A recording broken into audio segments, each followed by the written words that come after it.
Welcome to this Guest at Your Table Sunday service, reminding us of the Unitarian Universalist Service Committee's mission to advance human rights and social justice around the world, partnering with those who confront unjust power structures and mobilizing to challenge oppressive policies. The work of the UUSC is grounded in the belief that all people have inherent power and dignity. Margot will light the chalice here in the sanctuary. Those of you at home are invited to light your own chalice now. From Vessels of Life-Saving Welcome by Reverend Michael Tino. The flaming chalice was first used by the Unitarian Service Committee as a symbol of life-saving refuge for people fleeing persecution in Europe. As we light this chalice, we invoke the love that called people to put their lives at risk to save others. May we be vessels of life-saving welcome. Before we sing the first hymn, let me remind our remote participants to leave yourselves muted. However, we want you and whoever is with you to sing with us as big and loud as you like. Make it a joyous experience.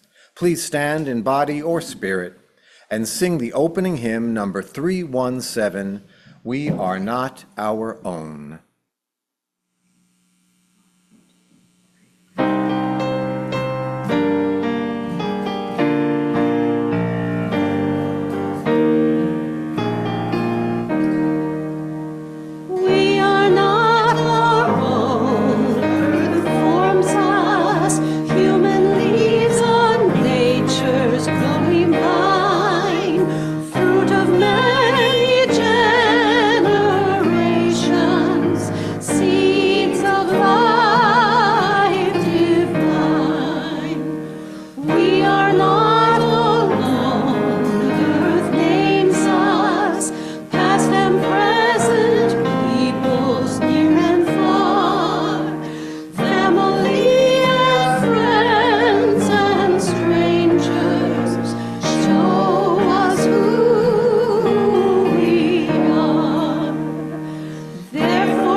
Welcome to the Unitarian Universalist community of Cambria. We're glad you've joined us today. Our UUCC sanctuary sits on land that the Salinan and Chumash indigenous peoples historically inhabited. We honor their contribution to this region and give thanks for the opportunity to gather in faith on their unceded territory. Let us respect their legacy and protect their history as we occupy this sacred space. As Unitarian Universalists, we celebrate religious diversity and welcome all who journey in search of faith and spirituality. The UUCC is a lay-led congregation run by the democratic process. We invite speakers from different religions, religious traditions, and spiritual or scientific backgrounds, as well as community leaders to speak at our pulpit. We encourage presentations covering a variety of topics and areas of interest that connect with the UU 7 principles and 6 values: justice, equity, transformation, pluralism, interdependence, and generosity. Today's service centers around the 6th principle. We affirm and promote the goal of world community with peace, liberty, and justice for all. My name is Andy Fagan, and I am your worship associate for this morning's service. I'd like to extend a special welcome to today's guests and visitors. We're glad you joined us this morning. If you wish, please raise your hand if you'd like to introduce yourself or your guest. Any guests? Hello. Mike Broadhurst, an occasional visitor here. Great to have you here, thanks. If you're not on our mailing list, please visit the UUCC. Oh, in the back. Yeah. Yes, sir. I'm Andrew. I'm from the San Diego Community Church. Andrew. Great. Fellow Andrew. If you're not on the mailing list, please visit the UUCC website at uuccambria.org so that we can keep you informed about all of our activities. Members and friends, please check out What's Happening, the e-blast sent to you every week. It's a great way to keep up to date with our latest news. If you wish to see this or any of the past Zoom services, the recordings can be found on the UUCC website and on Facebook. So again, good morning and welcome to everyone. The affirmation is both a recognition of the nature of this community as well as a promise to which we aspire. It's the first Monday of the month, so let us now sing the affirmation.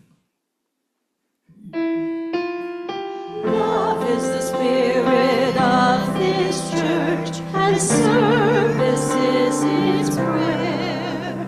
This is our great covenant, to dwell together in peace, to seek the truth in freedom, and to help, and to help, and to help one another.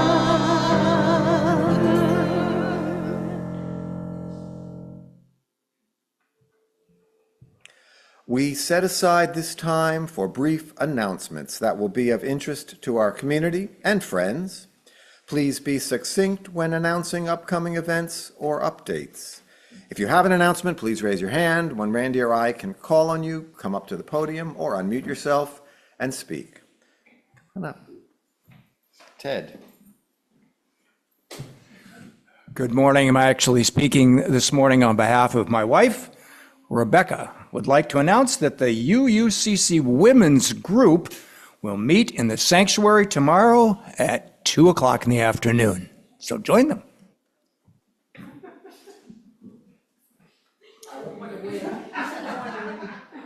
Thank you, Ted and Rebecca. And to follow that, the men's group will also meet here in the sanctuary at 10 a.m. So we'll set up. I don't know what the ladies liked for a physical setup, but we'll make sure the room is warm for you. 10 a.m. tomorrow here at the sanctuary and on Zoom. I'll send out a Zoom link for those of you who can't be here in person. Any other announcements from here in the sanctuary? Randy, oh, yes, come up, Mike. Yes. Come up so everyone can hear you, please. And see you.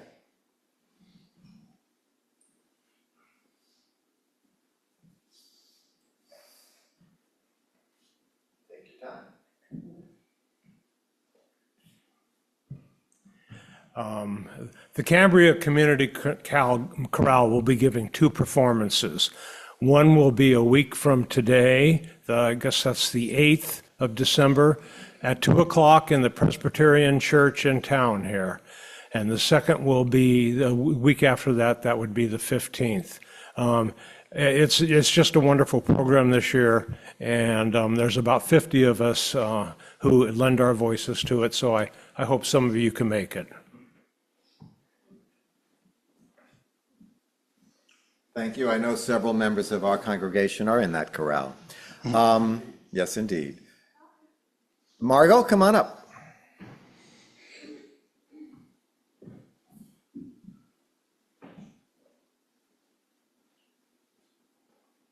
As some of you may know, Harmony Cafe has jazz every 2 weeks on Sunday from 5 to 7. And it's usually Charlie and Sandy Shoemake, some very well-known, excellent jazz musicians. However, a week from today is one of Charlie's students, Madison Scott. Are y'all familiar with Madison? Yeah, extremely talented. She's now singing. And if you know her well, she's a devout Christian. So a week from today, I guess that's December 8th, 7th, she will be at Harmony Sunday from 5 to 7, singing her Christian Christmas carols with one of her fellow students from way back. So she'll be on the piano, singing vocals, Christmas carols, 5 to 7 at Harmony, and the cover is $25. You do need to make a reservation. I'll have to get your email after the service so I can give you Kurt's email address, her father. And then Giovanni serves dinner. He has a limited menu, so. Thanks, Margot. And that's the Harmony Cafe right here in town, right here in the West Village, not in Harmony. Don't go all the way down to Harmony. You'll be. Anybody else in the sanctuary?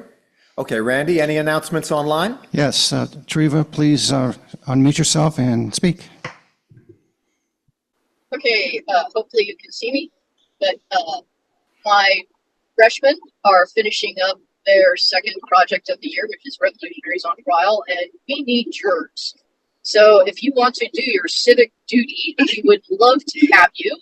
We're putting on revolutionaries such as Mao and Castro and the Overture to see whether or not they were good or bad revolutionaries for their people at the time based on the evidence. And anything can happen, including Mao being found to be a good revolution. So if you want to be a part of the excitement, please let me know. Randy and Mary, I already sent you a link to the sign up for it. Hint, nudge, nudge. Steve and Marcia, I'm looking in your general direction without being able to see you right now. So, all right, thank you very much, all. Have a good Sunday. Okay. Thanks, Treva. From her car somewhere upstate, I believe. Anybody else, Randy? That's all from here. Okay. Next week, Mary Ann Anderson, you all know Mary Ann, will present in person. She's coming back to present the G word, one person's search for truth and meaning of the word God.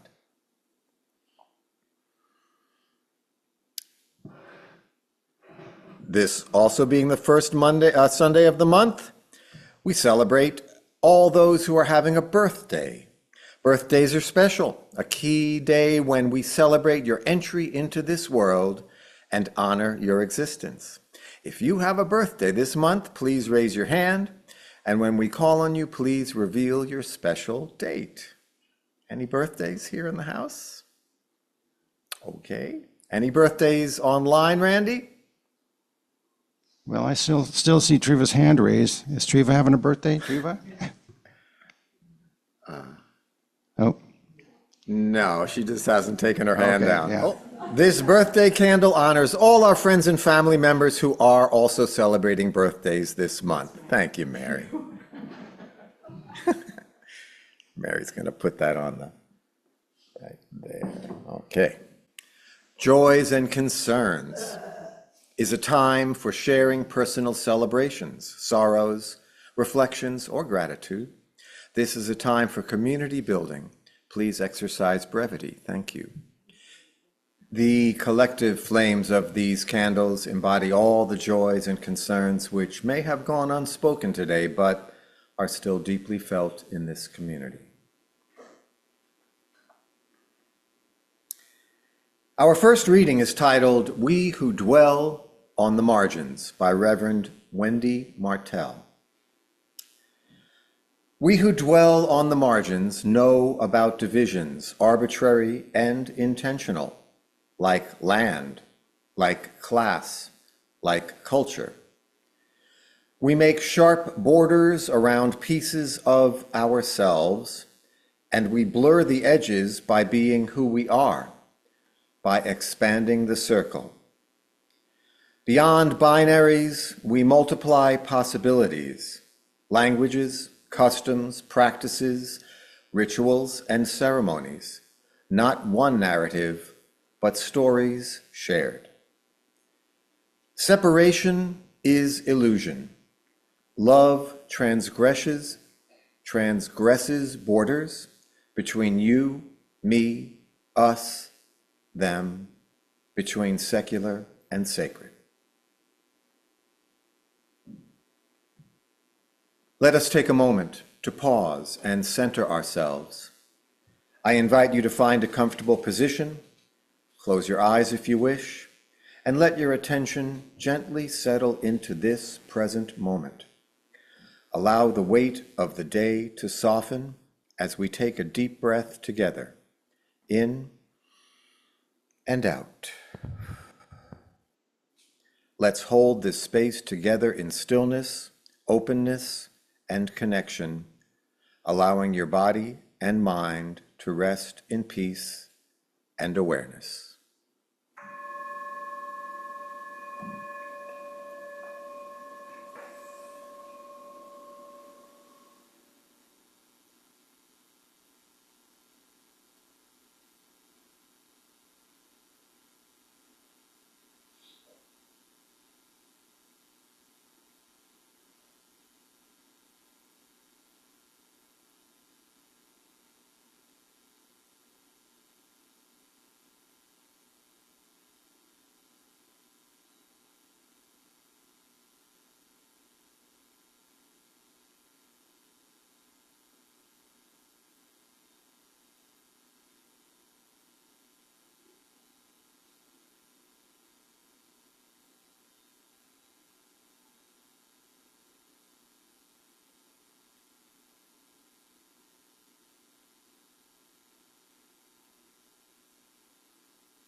Spirit of life, source of love and compassion, we gather in gratitude for the threads that connect us, the web of life that holds us all in its embrace.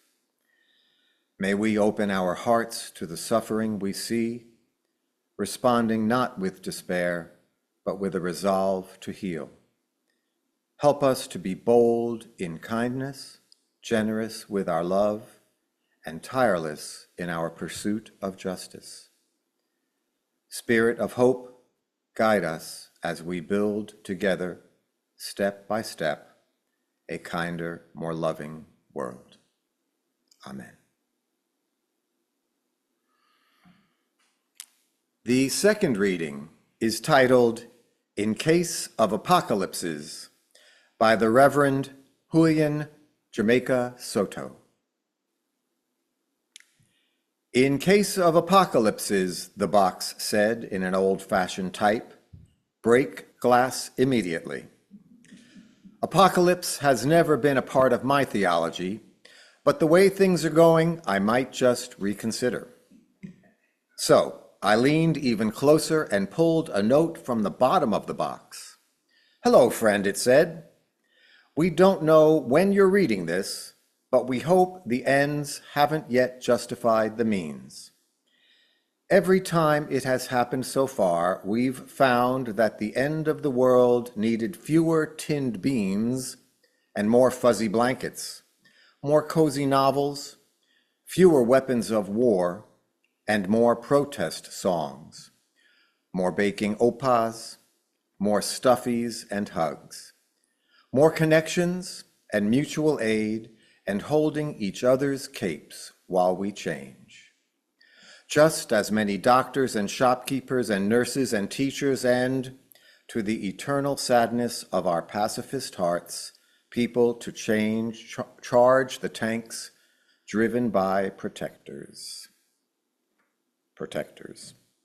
But we digress.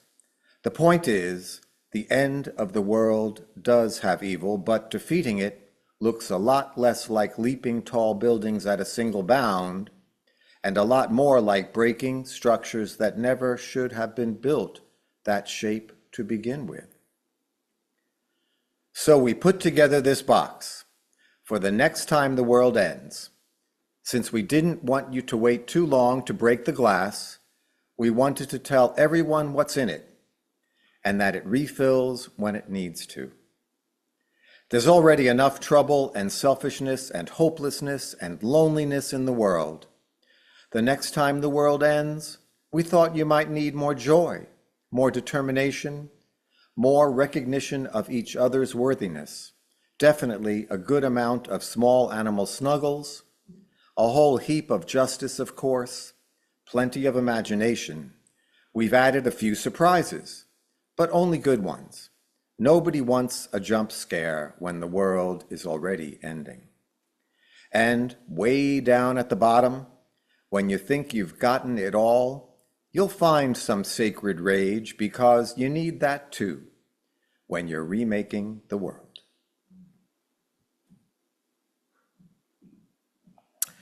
Please stand in body or spirit and sing hymn number 1023, Building Bridges.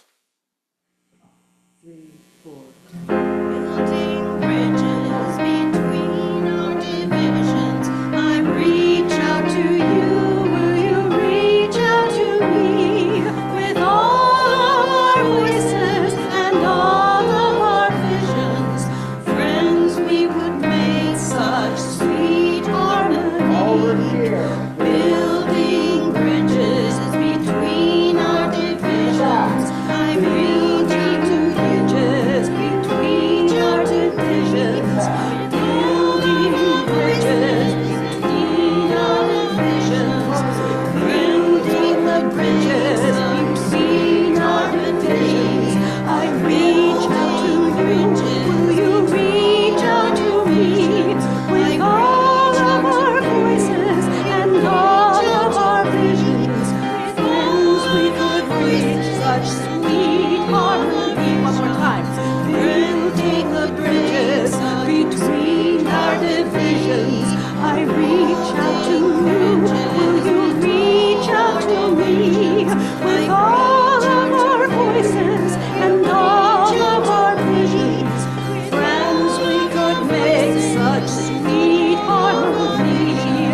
Friends, we could make such sweet harmony.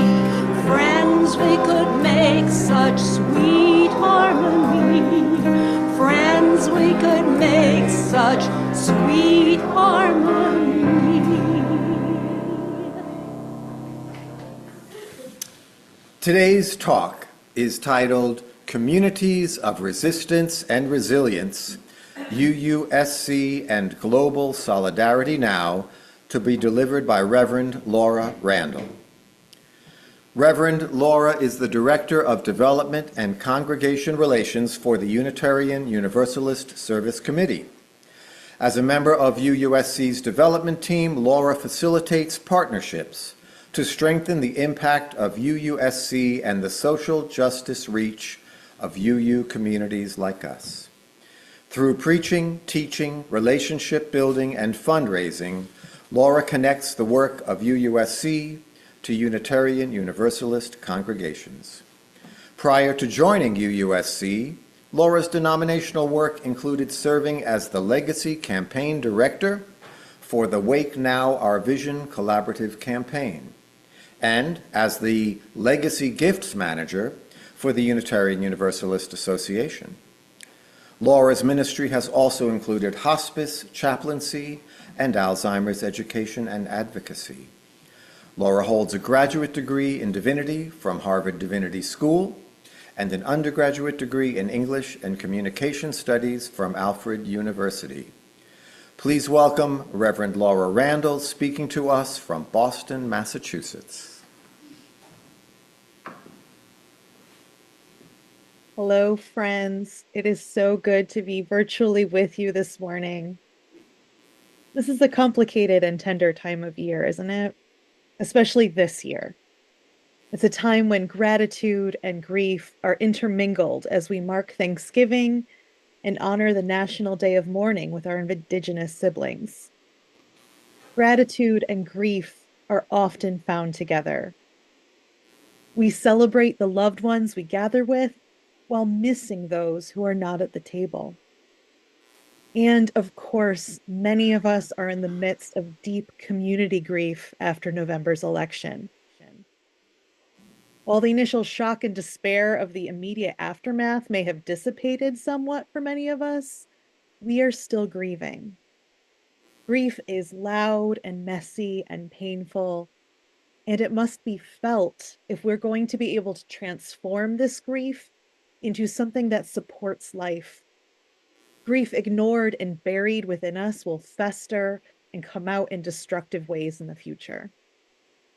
So I want to encourage us not to try to avoid or rush past this grief. There's no right or wrong way to do this. It will look different for everyone. Reach towards the coping mechanisms that foster grounding and connection. Things like coming together in the community you're in right now. Let us give each other and ourselves grace. We are all going through it, and it's okay not to be okay. One of the grounding practices I frequently reach for when despair wraps its fist around my heart is to look to the justice movements of the past and how justice makers around the world are carrying forth this legacy today. Working for the UU Service Committee, better known as UUSC, I get to witness the incredible tapestry of connections and imagination that make them possible. In the wake of the US presidential election, many of our international partners reached out to us, offering concern, solidarity, and perspective.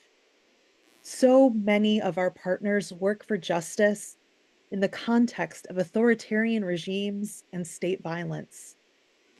They know what it takes to engage in effective resistance and to prioritize adaptability, resilience, and commitment to deeply held values above all. They know how to survive and even thrive through community care, mutuality, and persistent hope. One of our partners, Juan Jose, who lives in Honduras, wrote to us on November 6th that the resistance of centuries makes us strong. We have examples so close to us to draw on for perspective. Indigenous communities and resistance for 500 years in Guatemala helped bring a previously unexpected moment of real democracy. The women of FEM in Nicaragua literally cultivating life and consciousness under an authoritarian regime. The entirety of Honduran organizing in the AGUAN and beyond that keeps moving, keeps focus on justice and care for the earth, even as we grieve and rage at what is being taken from them, from us, and from the land. Let us keep these examples before us as we look for solutions in global solidarity and mutual care, instead of American exceptionalism and individualism that has plagued our culture for so long. UUSC is an international human rights organization grounded in Unitarian Universalism that has been a powerful force for justice since its founding in 1940 in response to the rise of Nazism. UUSC's work is based on a partnership model that centers the experience and leadership of the people who are most impacted by injustice. This partnership includes support of some of the scrappiest, most creative, and courageous groups of people you can imagine, who are often working for justice under very dangerous conditions. The founding of UUSC to resist fascism seems particularly apt right now. And it seems like a good time to retell the story of our most beloved symbol as Unitarian Universalists, the chalice. It is the chalice itself that most strongly calls us to the work of resisting oppressive systems, such as racism, sexism, and fascism, promoting human rights for all people, and caring for the precious earth we share. Our chalice, as sacred as it is to us, wasn't always the symbol of the Unitarian and Universalist faiths. In 1940, Reverend Charles Rind Joy was sent by the newly created Unitarian Service Committee to Lisbon, Portugal, which was the only port open in Europe at the time and therefore was filled with people who were fleeing the Nazi regime. Many of these refugees had to flee without any of the identification papers that were required to cross borders. So Joy decided to start making identification papers issued by USC itself. This was uncharted water, but instead of focusing on the risks that he and the organization might be taking by doing this, Joy focused on saving lives, the lives of those fleeing fascism. He also decided that these papers needed a seal to look as official as other travel papers. So he asked Hans Dusch, an Austrian refugee and artist working in Lisbon, to create one. And the result was the basis of the Flaming Chalice as we know it now. And while all this was happening, Waitstill and Martha Sharp were also sent to Europe by the Unitarian Service Committee. They not only falsified documents to get people out, but also laundered money when necessary. UUSC's founders lived by the principle that good people disobey bad laws. So you see, the thing that binds us all as Unitarian Universalists together, the chalice, was founded on our commitment to human rights and to fighting fascism. Since the founding of the Unitarian Universalist Service Committee, we've been committed to supporting the work of liberation, even when, maybe especially when, it involves making holy trouble for the powers that would deny anyone their full humanity. We use the words partner and partnership a great deal at UUSC because our grassroots partners, small groups of leaders and visionaries who are directly impacted by oppression and human rights violations, are at the center of our work. Because we believe that communities bearing the brunt of climate force displacement, criminalization, and humanitarian crisis are also the communities that hold the solutions. This belief is at the core of everything we do at UUSC. This belief in the inherent worth and power of every person. That's why we engage in partnerships, not transactions. 50 years ago, the Guest at Your Table program was started to bring the stories of our global partners into congregations, to invite our partners through their stories into your worship services and around your kitchen tables as if we were all sharing a meal together. This year's guest partners include Konyo Ishimura from Joe Jickum in the Marshall Islands, who is helping his community heal from the destructive legacy of nuclear testing by the United States while envisioning a sustainable future for the Marshallese people.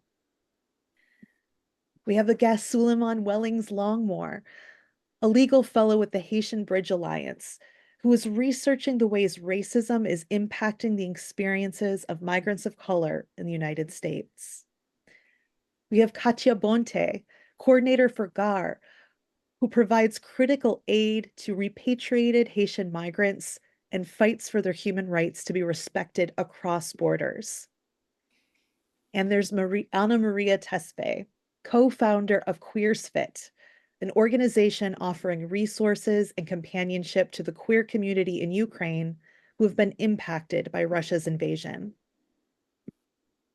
Our last featured guest this year are the organizers of the Pink Haven Coalition, a network of activists and organizations working to help trans and gender expansive people who are fleeing unsafe states. Because of safety concerns, we cannot name an individual from Pink Haven as our guest, but I know our tables are big enough to welcome the whole crew. Perhaps you saw the profile on Pink Haven in UU World magazine, or you watched a presentation of the UUA's Volunteer Service Award to Pink Haven at this year's General Assembly. Given the implications of the recent US election results, it seems appropriate to focus today's Guest at Your Table sermon on the Pink Haven Coalition. Two-spirit, trans, and gender-expansive people have been targets of the right for decades, but the escalation in recent years is profound. 38 states currently have anti-transgender legislation on their books, with the number of new bills growing by the day. Today, the ACLU is tracking 530 anti-LGBTQI bills that are in process in various state legislatures, and most of these are anti-trans laws. That's 530 now. In 2015, the number of bills was 8. These bills are trying to legislate trans and queer people out of existence. Please know that this is not hyperbole. This has been central to the Republican platform for a decade. Michael Knowles said in his speech at the 2023 Conservative Political Action Conference that transgender people must be eradicated from public life. Trump and other Republican candidates spent $215 million this election cycle just on anti-trans ads. Because of these laws and this hostile environment, trans people in the United States now meet the definition of internally displaced people, or IDPs, by the United Nations. Additionally, these laws and the misinformation and hateful rhetoric surrounding them embolden physical violence against trans people, in addition to the legislative, medical, and economic violence already heaped upon them. The city of Odessa, Texas, recently instituted a $10,000 bounty for any trans person who uses a restroom, public or private, that aligns with their gender identity. Just on Wednesday, Ohio Governor Mike DeWine signed into law a transgender bathroom ban that extends beyond state-owned buildings and into private institutions as well. These laws are practically guaranteed to encourage vigilante violence. Hundreds of thousands of trans people and their families have already fled their homes to safer states, with more than 1 million considering doing so, according to a recent Data for Progress survey. Early last year, an organization led by trans activists approached UUSC and asked if we could help trans folks relocate to safer states. They saw the work that UUSC was doing in congregations supporting asylum seekers and wondered if Unitarian Universalists had the kind of networks, infrastructure, and desire to support a different kind of asylum seeker, one driven from their US-based homes and communities. Of course, UUSC said yes.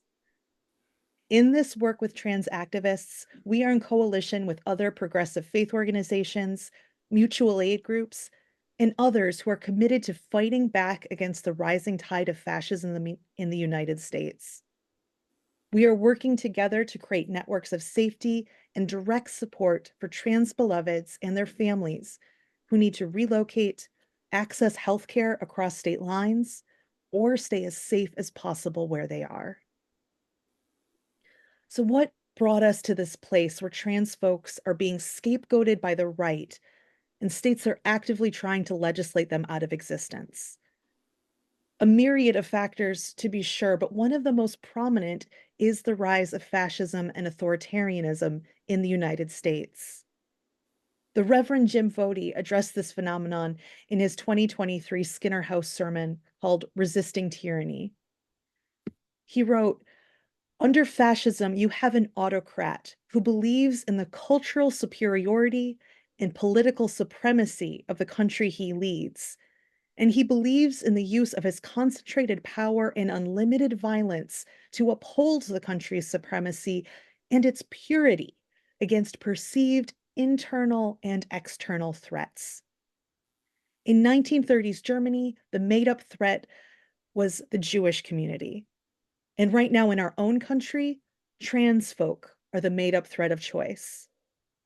It is no accident that the percentage of Jews in Germany in 1933 and the percentage of trans-identified adults in the United States today is nearly identical.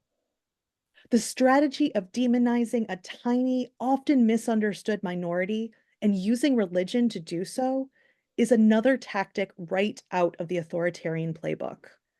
Tyrants always punch down for political gain.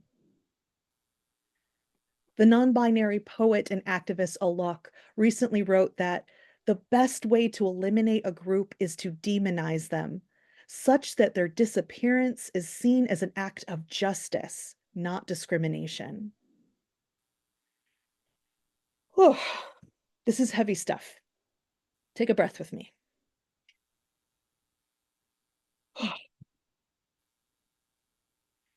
All right. So now that the federal government is primed to be weaponized against trans and gender expansive beloveds, the need to support the Pink Haven Coalition has never been greater. We are working with them to build welcoming villages in safer states with sanctuary protections, states like California. We are also raising money for immediate emergency grants to families and individuals who need to flee before their rights and safety become even more restricted next month. As one of UUSC's staff members who helps monitor Pink Haven's email box, we've been flooded with requests for assistance and guidance since November 6th. We know that lives are on the line. And just as our religious ancestors did in 1940 and in the 84 years since then, I know that Unitarian Universalists are going to continue to come together to meet this moment. Writer and historian Rebecca Solnit wrote the following after the election. She said, "They want you to feel powerless and to surrender and to let them trample everything, and you're not going to let them. You're not going to give up, and neither am I. The fact that we cannot save everything does not mean we cannot save anything, and everything we can save is worth saving.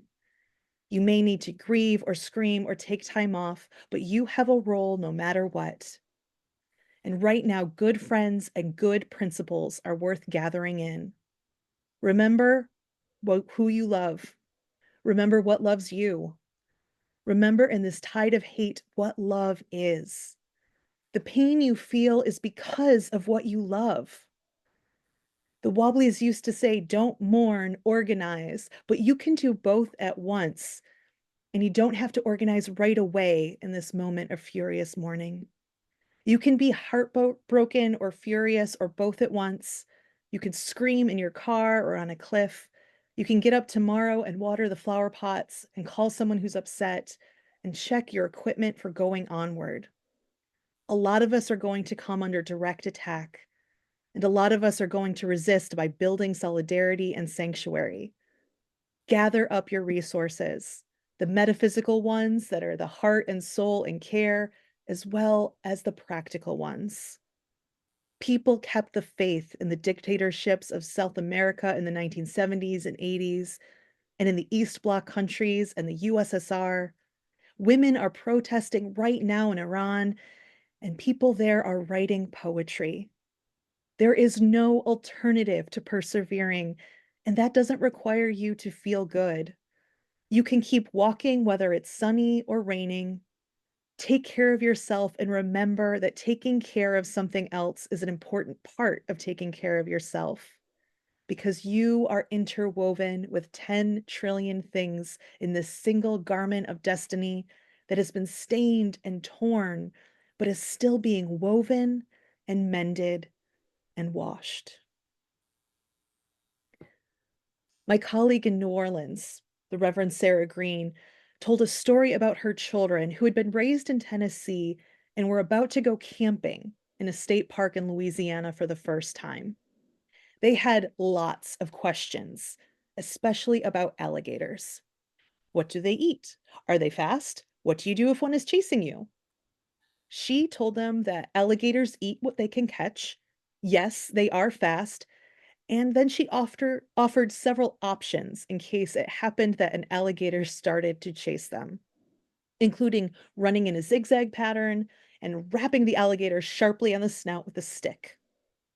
You don't have to lie down and get eaten, she told them. You have options. Beloved ancestor Bell Hooks wrote, "One of the most vital ways we sustain ourselves is by building communities of resistance, places where we know we are not alone." Our Unitarian Universalist Service Committee, this congregation, the Pink Haven Coalition, every mutual aid and global solidarity effort, all of the libraries, all of them, communities of resistance, places where we know we are not alone. This is where we are invited to show up and live through together. As Reverend Green reminds us, we don't have to lie down and get eaten. We have options. Our justice-loving ancestors are showing us the way. Our global partners in this movement for human rights and climate justice are showing us the way. Our Unitarian Universalist values are showing us the way. Stay with us, friends. Together we will mourn and resist, disrupt and heal, weep, sing, and imagine. Together we will persevere. I want to lift you up, UU community of Cambria, for the vital role you play in this larger story of global solidarity and resistance to oppression. For years, you have generously supported our broad UUSC family through Guest at Your Table. Thank you for continuing your dedication to UUSC's partners like the Pink Haven Coalition and the rest of our grassroots partners continuing the work for justice around the world, come what may. If you want to get more involved with the Pink Haven project on a deeper level, please reach out to me or visit pinkhaven.org. We also launched a Faithify campaign this week to raise as much as we can to get people into safer situations before the new administration takes over at the end of January. If you go to faithify.org and search for Pink Haven, you will find us.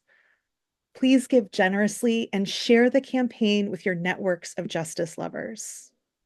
Thank you. Now, friends, I'd like to end with one of my favorite blessings. This blessing was written by Dory Midnight and Roundy Fosh Stewart. This is a blessing that was written especially for us, my queer family, and I hope you will take it in. Allies and accomplices, you too can receive this blessing. So I invite you to close your eyes or soften your gaze and go ahead and move your body as the Spirit moves you. Perhaps place your hands gently on your face or over your heart. Blessed are you, awakener, life of all worlds, who removes sleep from my eyes and slumber from my eyelids. Blessed are you, generous creatrix, who stretches forth the earth upon the waters. Blessed are you, sacred flame, who illuminates and shines upon everyone and everything. Blessed are you, holy fashion designer, who delights in the way we dress ourselves as altars. Blessed are you, liberation worker, who moves us to stretch and expand towards freedom. Blessed are you, nameless and infinite, who made us in your image and reminds us that all bodies are sacred and holy. Blessed are you, wings of gold, who crowns my people, all people, with splendor. Blessed are you, holy breath, who gives me this gift every day. Blessed are you, abundance, who helps me remember I have everything I need. Blessed are you, the way, who meets me where I am. Blessed are you, source of life, who I draw on for strength and who reminds me that rest is a sacred act. Blessed are you, fabulous one, who loves me just as I am. Blessed are you, weaver of being, who shaped the human being with wisdom, making us all openings and vessels for the body. It is known that we are miracles, and all bodies are miracles. Blessed are you, you of many names, for revealing infinite paths of healing. May it be so. Amen, and blessed be. Well, thank you, Reverend Laura. As this congregation's UUSC liaison, it has been so rewarding to work with you and learn from you over these past years. We're very grateful for your being with us today. The morning offering will now be given and received. Please remember we are a self-sustaining congregation and provide all financial resources for our many ministries. We recognize the spiritual value of generosity and invite you to participate. If you're viewing this service remotely, please use one of the methods shown on the screen. Thank you.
Our thanks for all the gifts given and received for the work of this community. Now please stand in body or spirit and sing our closing hymn, number 407, We're Gonna Sit at the Welcome Table.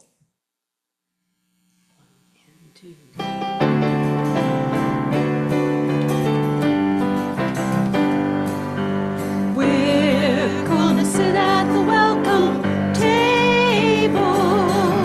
We're gonna sit at the welcome table one of these days. Hallelujah. We're gonna sit at the welcome table. Gonna sit at the welcome table one of these days. All kinds of people around that table. All kinds of people around that table one of these days. Hallelujah. All kinds of people around that table. Gonna sit at the welcome table one of these days. No fancy style at the welcome table. No fancy style at the welcome table one of these days. Hallelujah. No fancy style at the welcome table. Gonna sit at the welcome table one of these days.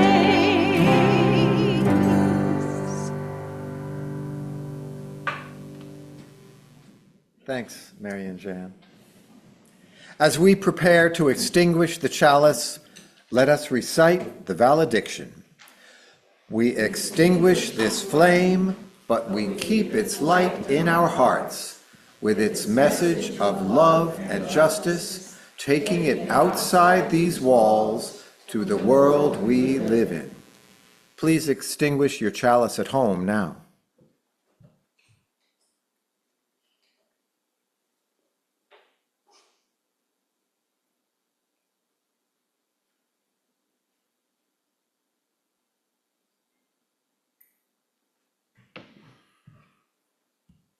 Now let's form a circle.